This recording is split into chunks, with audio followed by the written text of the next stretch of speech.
આકાશ અને પૃથ્વી એટલે ધરતી જમીન બે ટચ કરતા હોય that is called horizon. She was overflowing with joy and wonder. So this is the feelings of joy.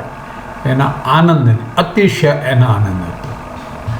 Then Chandni felt as if she were meeting her mother after years of separation.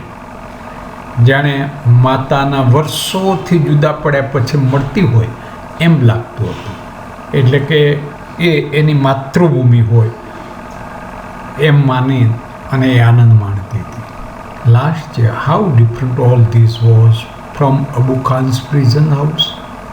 Abu ખાનનું જે prison house એટલે કે જેમાં રૂમમાં હટમાં પૂરી રાખવામાં આવી હતી એનાથી આ કેટલું બધું જુદું જ હતું, કેટલું મજાનું.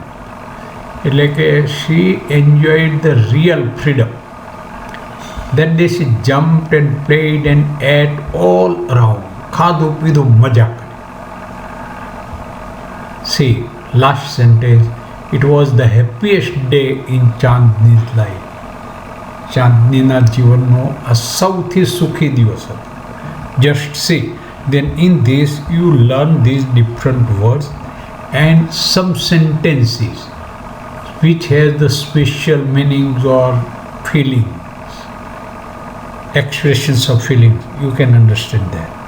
Now let's go on. See, who narrate this text? Abu Chandni, writer. See, then you can understand this, that there is no any inverted words. હા, કોઈ ઇન્વર્ટેડ નથી. એટલે કે બધી બાબત કહેવાય છે તે રાઇટર લેખક દ્વારા કહેવાય છે. એટલે કે જવાબ રાઇટરનો છે. Which is the most appropriate title of this text. Now you can understand. Chandni's happy days, unhappy days and Chandni on hilltop.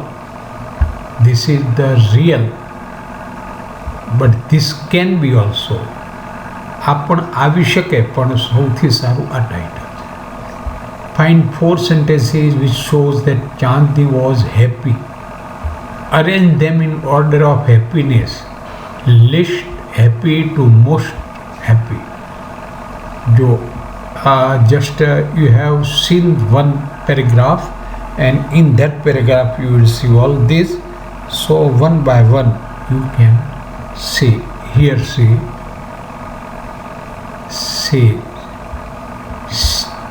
13 paragraph. That day she jumped and played and ate all around. Then she was on the top of the world and that was the happiest day. Those actions shows that.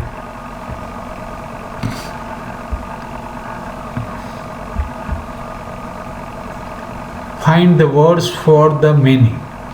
The line where the earth and the sky appear to meet. Now you know that. Very much happy. That means happiest you can see. Or there is the word you see, state of being separate. That means separation. And top of the hill, that you know. So do this. Lastly, you can describe the feeling when she is reached the hilltop. તો એ વખતની feeling તમે વિચારો. Just you write and then make your answers with these answers. Say, these are the words and these are the feeling. Okay? Here you can check it. 14. The sun disappeared behind the hills. Soon the darkness covered the grass, the flowers and the trees. The wind stopped blowing. There was stillness all around. An owl hooted from all. Chandni felt scared. She disappeared behind the hills. સૂર્યનો અસ્ત થયો એટલે ટેકરીઓની પાછળ એ અસ્ત થતો દેખાયો. Soon the darkness covered the grass. અંધારું પણ થવા લાગ્યું. The flowers and the trees, grass, flowers and trees. The wind stopped blowing. પવન પણ બંધ થયો. And there was stillness all around. બિલકુલ શાંત વાતાવરણ થઈ ગયું. એટલે જે આનંદ હતો એના બદલે ઉલટી બાબત આવી પડી. An owl hooted from a hole. Owl, vulture, ગીત જે ચીસો પાડતા અને ચીસો પણ એને સંભળાવા લાગી. ચાંદની ફેલ્ટ સ્કેર્ડ. આવું બધી પરિસ્થિતિ હોય ત્યાં એ સ્કેર્ડ એટલે ખૂબ ગભરાવા લાગે, ખૂબ બીવા લાગે. એટલે કે જે આનંદ હતો એના બદલે અનહેપીનેસ આવી. The full moon rose in the dark distant sky. In its silver light, Chandni saw two bright eyes and sharp teeth moving slowly towards her. The devil was not in a hurry. He knew that this goat was also his food. હવે જો આ yellow કલરમાં શબ્દો છે, ખાસ જોઈ લેજો. Bright eyes એટલે ચળકતી આંખો, એન્ડ શાર્પ ટીથ એટલે ધારદાર દાંત. હવે ચાંદનીએ આ અંધારામાં પણ ચળકતી આંખો અને ધારદાર દાંતવાળું કોઈ પ્રાણી આમ ધીમે ધીમે આવતું જોયું. ધ ડેવિલ એટલે એ પ્રાણી માટે વપરાયેલો દુષ્પ્રાણી જે મારી નાખનાર હોય તે વોઝ નોટ ઇન હરી. એને કંઈ ઉતાવળ હતી નહીં, ધીમે ધીમે આવતું હતું. એને just it fail that his pre is ready. એનો શિકાર તૈયાર જ છે, એની ઉતાવળ કરવાની જરૂર નથી. He knew that this goat was also his food. તો અહીંયા એનું બીજું પાસું, દુઃખનું પાસું અથવા તો અનહેપીનેસ બતાવ્યું છે. The wolf and the goat stuck their head with each other. He was big and ferocious, whereas she was small but not weak. આ પણ એનું દુઃખનો જ સમય બતાવે છે. સ્ટ્રક વિથ ધેર હેડ્સ, એકબીજાના સામે સામે માથા અથડાવા લાગ્યા, ઝઘડવા લાગ્યા. And he was big and ferocious. જે પ્રાણી હતું આવનારે મોટું હતું, અને ફિરોશિયસ મીન્સ ક્રુઅલ, ઘાતકી, અનકાઇન્ડ હતું. whereas she was small but not weak.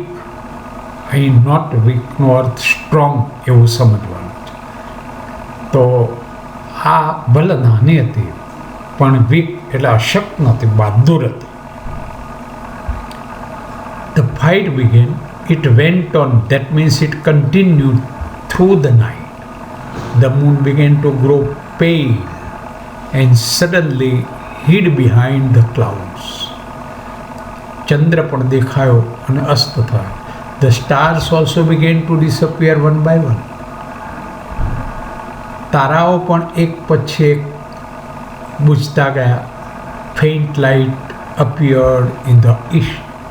The first rays of the sun saw Chandni lying on the ground. She was completely shocked in blood. એ પરિસ્થિતિમાં બેના ઝઘડામાં this Chandni shocked in blood. બ્લડમાં ખરડાઈ એટલે કે લોહી લુહાણ થઈ ગઈ. The wolf, tired and sleepy, was getting ready to devour her. The wolf, tired and sleepy, આ wolf હવે getting ready to devour her, એને ખાઈ જવા તૈયાર. So this last paragraph also shows that it was not the happy end of the story. સ્ટોરીમાં સ્વાતંત્ર્ય ભોગવવા માટે આ ગોટે, ચાંદનીએ એનું બલિદાન આપવાનું રહ્યું. મિત્રો, આમાંથી આપણને શીખ મળે છે કે સ્વતંત્રતા મેળવવા બલિદાન પણ આપવા પડે. છતાંય સ્વતંત્રતા સારી છે એવી બધાની વાત. Flock of birds sitting on the tree was debating the result of the fight. હવે ત્યાં ઝાડ ઉપર બેઠેલા પક્ષીઓ આ એક ડિબેટ કરે છે, સંવાદ કરે છે, અને કોણ જીત્યું કોણ હાર્યું એની વાત કરે છે. Last paragraph says that, so who is the winner asked a small one. એક small one means small bird. Who is the winner?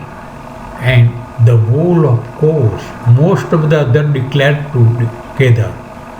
બધાએ જાહેરાત કરી કે ભાઈ વુલ્ફ જ જીત્યું ને. No said wise old bird. પણ એક ડાયું વૃદ્ધ બર્ડ હતું, એણે કહ્યું Chandni is the winner, not the wall.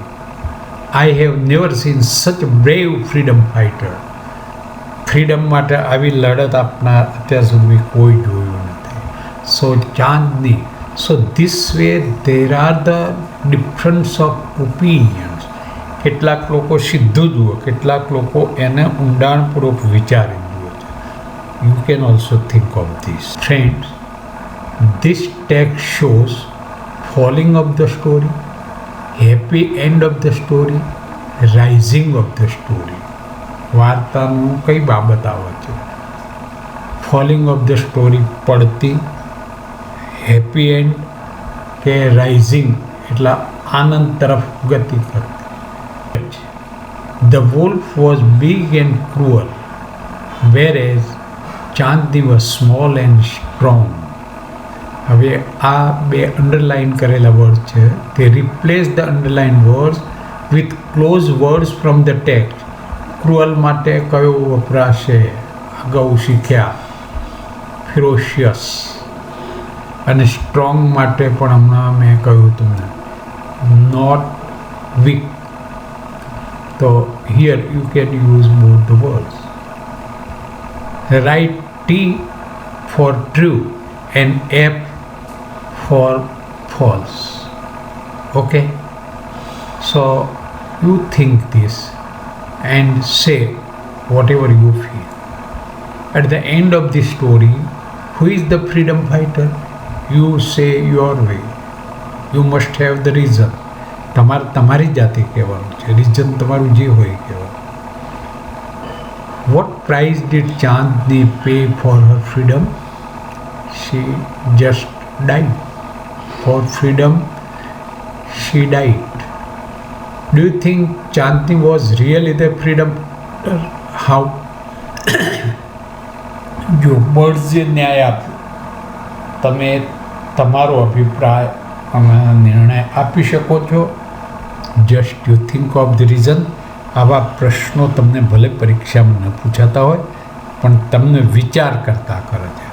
અહીંયા આ પ્રશ્નથી તમે વાક્યના મિનિંગ સમજી શકો છો. આ પ્રશ્નમાં વર્ડ શીખો છો. અહીંયા આખું ટેક્સ્ટનો એન્ડ કેવો છે, અગર છેલ્લા ફકરાઓમાં શું એટલે આખા ફકરાનો મુખ્ય સાર જાણી શકો છો. So you must learn this way. મિત્રો, જવાબો અહીંયા છે, તમે જવાબો આપી ચેક કરી શકો છો.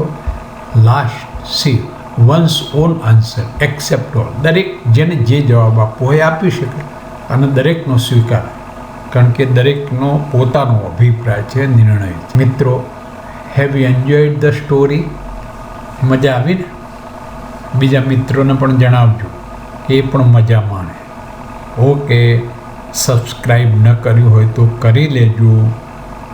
Share it, like it and comment. Okay.